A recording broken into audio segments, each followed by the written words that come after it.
In Clearwater with our Ellen McNamara. Ellen? Good evening, Jameson. After 6 long days of testimony, it took this jury just an hour and a half to find Patrick Evans guilty of murdering Elizabeth Evans and her friend, Jerry Taylor. It is a verdict, though, that the victim's family members have waited for a number of years for. This guy went out and murdered 2 people.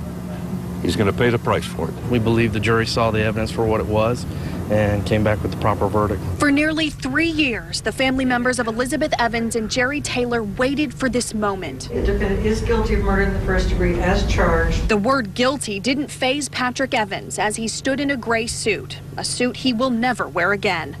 The verdict means the 5 men and 7 women on the jury believed beyond a reasonable doubt that the former Jabil circuit executive shot his estranged wife and her new boyfriend just days before Christmas back in 2008. He's upset with that. He's ready to move forward with the next phase, which will start tomorrow and end tomorrow. Defense attorney David Perry says a 911 call played in court hurt his client's case. You had to make a decision whether you thought it was him or not.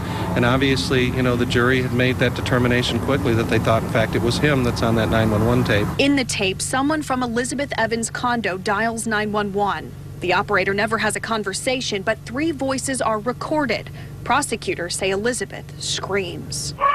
My brother and Beth got to say what happened, and the jury heard it. And now the same jury who found Evans guilty will recommend whether he should die by lethal injection or spend the rest of his life behind bars without the possibility of parole.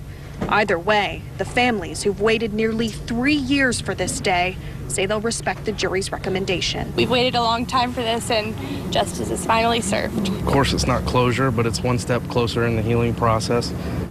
And another step of that healing process is the punishment phase of this trial. It will start here tomorrow morning at 8:30. Now, as far as what will happen to Patrick Evans, again, as you heard, he faces either the possibility of life in prison without parole or, again, lethal injection. We will be here, of course, to cover it all for you starting tomorrow morning.